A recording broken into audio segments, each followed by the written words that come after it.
রমজানের ওই রোজার শেষে এলো খুশির ঈদ, তুই আপনাকে আজ বিলিয়ে দে শোন আসমানে তাগিদ। ছোটবেলায় যখন এই গানটা শুনতাম আর মনে হতো ঈদ আসছে সাথে বই নিয়ে আসছে এক সুখের বন্যা।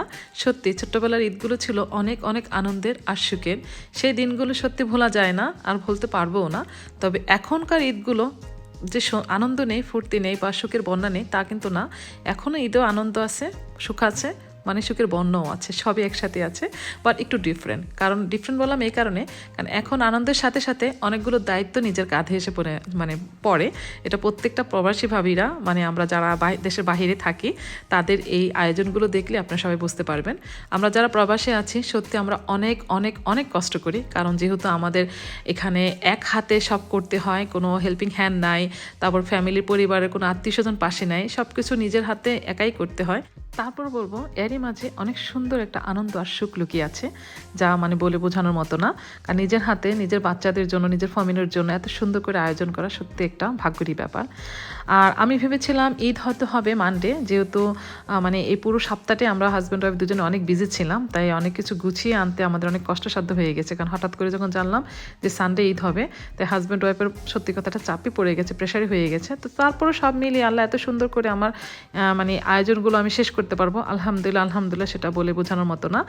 আর আজকে আমি অনেক কিছুই করেছি, তার মধ্যে মিষ্টির আইটেমটা একটু ভালোই রেখেছি, যেহেতু রোজার ঈদ মানেই তো মিষ্টি। তো এর মধ্যে একটা স্পেশাল ডিশ হচ্ছে, সেটা হচ্ছে বালিশ মিষ্টি, মানে যেটা আবার খুব খুব হিট হয়েছে, মানে যারা যারা খেয়েছে তারা সবাই খুব মানে পছন্দ করেছে। আর এখন আমরা চলে গেছি মসজিদে নামাজ শেষে ছোট্ট একটা সেলফি উঠালাম ফ্রেন্ডদের সাথে, বাইরে কয়েকটা ছবি উঠালাম, ভালোই লাগছিল। অনেক অনেক মুসলমান আলহামদুলিল্লাহ। নামাজ শেষে সবাই আমাদের বাসায় চলে এসেছেন, মানে প্রথম সকালবেলা আমি যাদেরকে বলেছি যে সবাই মিলে যাতে আমার বাসায় খেয়ে তারপর আমরা দুপুরবেলা মানে ভাগ ভাগ করে সবার বাসায় ঘুরবো। তো আমার বাসায় মানে সবসময় সকালবেলায় সব গেস্ট চলে আসে, ভাইরা চলে আসে, খুব ভালো লাগে আমার সকালবেলাটা, মনে হয় যে দেশি দেশি একটা ভাইবস, যে সবাই চলে আসে একসাথে আড্ডা দিই, কথা হয়, খাওয়া দাওয়া শেষে পরে আমি 4টা, 4:30, 5টা এরকম টাইমে বের হওয়ার চেষ্টা করি। তো তারও ব্যতিক্রম কিছু হয়নি, আজও তাই হয়েছে।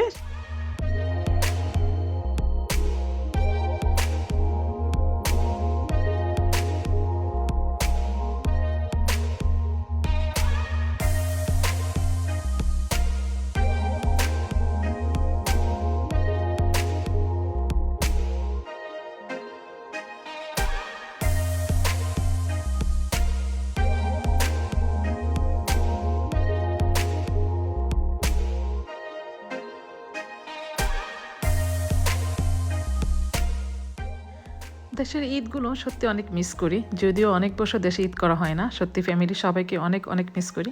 বাট এখানেও আমরা প্রত্যেকটা বাঙালি, মানে প্রবাসী যে ভাইরা বোনেরা, আমরা সবাই ঈদকে মানে দেশের যে একটা ঐতিহ্য সবাই আমরা এখানে তুলে ধরি, আমাদের বাচ্চাদেরকে শেখাই আমরা কেমন এনজয় করতাম, কেমন আনন্দ করতাম।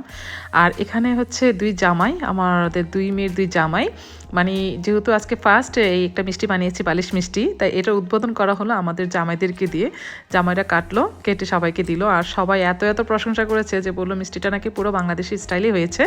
আলহামদুলিল্লাহ, যদি আমরা কেউ প্রফেশন না, মানে দেশ থেকে কেউ কোনো মিষ্টি বানানো শিখে আসেনি, এখানে এসে সবাই আলহামদুলিল্লাহ এত ভালো ভালো মিষ্টি বানায়, যার বাসায় যাবেন সবাই না খেলে বুঝতে পারবেন না, প্রত্যেকটা ভাবি আলহামদুলিল্লাহ এত এত ভালো মিষ্টি বানায় যে বাংলাদেশ থেকেও ভালো হয়, যেটা বলতে হয়, কারণ এত পিওর সব কিছু, মানে কোনো ঝামেলা নাই, ভেজাল নাই। তো এই মিষ্টিটি খুব হাসাহাসি করছিল, তারপরে ভাইয়েরা মিলে আবার কাটছিল, মানে একটা কাটলো জামাই আর একটা কাটলো এই যে আমাদের ভাইরা মিলে, ওরাও ফান করছিল, ওরা একজন আরেকজন খাওয়াচ্ছিল। আর মিষ্টিটা সত্যি বানাতে না যতটুকু কষ্ট হয়েছে, বা তাদের আনন্দ দেখে, খুশি দেখে আমার কাছে এত ভালো লেগেছে যে তা বলে বোঝানোর মতো না।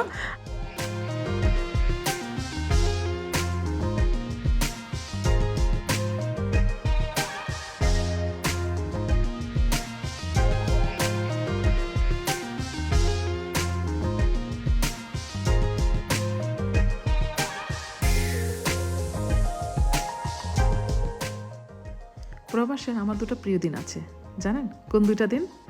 আমি জানি আপনারা সবাই বুঝতে পেরে গেছেন, সেটা হচ্ছে রোজার ঈদ আর কোরবানির ঈদ। হ্যাঁ, আমার কাছে 2টো দিন অনেক পছন্দের দিন, কারণ এই 2টো দিনই আমার মনে হয় আল্লাহর অশেষ রহমতে আমরা বিদেশে নেই, দেশেই আছি।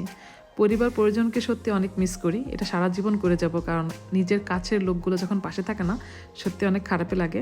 তারপরে এই প্রবাসে আমরা যারা আছি দীর্ঘদিন একজন আরেকজনের সাথে অনেকদিন থাকতে থাকতে খুব কাছের মানুষ হয়ে গেছি, তারাই এখন একটা ফ্যামিলি বা আত্মীয়র মতো রূপ ধারণ করেছে, তাই খুবই ভালো লাগে। এখানে যদি আয়ারল্যান্ডে আমার কোনো আত্মীয় স্বজন কোনো রিলেটিভ নেই, তারপর আমি বলবো যে সবাই আছে। কেন বলবো? কারণ এখানে যে আশেপাশে যে বন্ধু বান্ধবগুলো আছে তারাই পরম আত্মীয়র মতো হয়ে গেছে, আলহামদুলিল্লাহ আলহামদুলিল্লাহ। তো আমার বাসায় এখন হচ্ছে খাওয়া দাওয়া, কারণ আমি এদিক দিয়ে রেডি হয়ে যাচ্ছি, কারণ আমি অলরেডি সবাইকে কল করে দিয়েছি যারা যারা সকালে চলে এসেছে আলহামদুলিল্লাহ, আর বাকিদের বলেছি বিকালে আসার জন্য। আর এই সুযোগে আমিও ট্রাই করছি একটু বের হতে। আর এদিকে আমি রেডি হয়ে চলে আসছি, আর এখন তো ফটোশ্যুট করতেই হবে, তাই ভাবিরও আসলো, ভাবিদের সাথে একটু ফটোশ্যুট করে নিলাম, কারণ কিছুক্ষণ পরে আমিও বেরিয়ে পড়বো একটু ঘুরতে। তো এই যাচ্ছে আমাদের সুন্দর ঈদের দিন, আশা করি আপনাদের সবাই ভালো লাগছে, আমারও অনেক অনেক সুন্দর দিন কেটেছে। এখন আমরা চলে এসেছি রিতার বাসায়। রিতার বাসায় মানে পাশেই, আমার বেশি দূরে না, মানে 15 মিনিটসের ড্রাইভ। তাই ট্রাই করছি আগে প্রথম যে কাছে বাসাগুলো আছে ওগুলোর কাছে যেতে, যাই না কতটুকু কভার করতে পারবো, কারণ অলরেডি 5টা বেজে গেছে, যাই না কয়টা বাসা কভার করতে পারবো, আর কার মন ভাঙবো আর কার মন গড়বো সেটাই বুঝতে পারতেছি না। কারণ সত্যি এত কম সময়ে এটা অনেক টাফ হয়ে যায় সব বাসায় ঘোরার, মানে এটা সত্যি সত্যি হার্ড। তারপর সবাই কল করছে আসো আসো, আর একদিনে সত্যি এত ঘোরা যায় না। তারপরও চেষ্টা করেছি কয়েকটা বাসায় যেতে যতটুকু পেরেছি।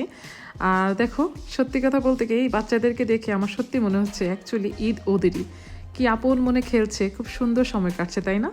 ওদেরকে দেখেই সেই মানে শৈশবের বেলাগুলো কথা মনে পড়ে যাচ্ছে।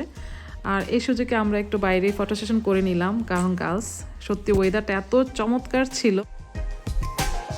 এই আমি আরে হচ্ছে সব সুন্দর, তুমি আলোতে আসো, তোমার দেখা যাচ্ছে না। রিমা ভাবি এদিকে আসো, রিমা ভাবি তুমি অনেকক্ষণ এখানে হাসি আড্ডা মজা হলো, আলহামদুলিল্লাহ সত্যি অনেক ভালো একটা সময় কেটেছে। আর এখন চলে এসেছি আমরা আফরিনের বাসায়, কারণ আফরিনের বাসা এখান থেকে বেশি দূর না, তাই সবাই প্ল্যান করলো যে আগে আফরিনের বাসায় যাওয়া হবে, তারপরে রাতে আড্ডা হবে আমাদের বাসায়। বাট পরে যদিও মানে সব প্ল্যান ক্যান্সেল হয়ে গেছে, উল্টাপাল্টা হয়ে গেছে, কারণ ঈদের দিন এত কিছু গুছিয়ে সত্যি করা যায় না। আর এই হচ্ছে আজকে আফরিনের আয়োজন। আফরিন আজকে অনেক অনেক অনেক কিছু বানিয়েছে, মাশাল্লাহ মাশাল্লাহ, গুণের কোনো শেষ নাই। এখনকার আমাদের মানে ভাবিদের মানে যদি গুণের বর্ণনা করতে যাই আমি, তার শেষ হবে না। প্রত্যেকটা ভাবি এত এত গুণী। আর এখন এসেছি এই যে দেলোয়ার ভাইয়ের বাসায়। দেলোয়ার ভাই মাশাল্লাহ মানে এত ভালো রান্না করেছিল, ওনার একটা হালিম, মানে এটা আমার মুখে লেগেছিল, আলহামদুলিল্লাহ অনেক ভালো হয়েছে, উনি অনেক কিছু তৈরি করেছে। আর লাস্টে সবার শেষে এসেছি আমি তমা ভাবির বাসায়, কারণ ভাবির মানে বাসায় আমি আরও আগে আসার কথা ছিল, বাট দৌড়াদৌড়ি ছোটাছুটির কারণে হয় নাই।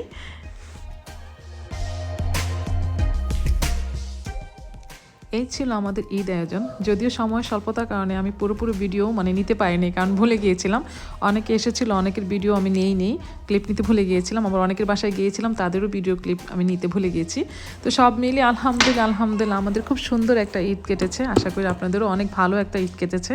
সবাই আমার জন্য দোয়া করবেন, আমি আপনাদের জন্য দোয়া করছি। সবাই ভালো থাকবেন, সুস্থ থাকবেন। ঈদ মোবারক।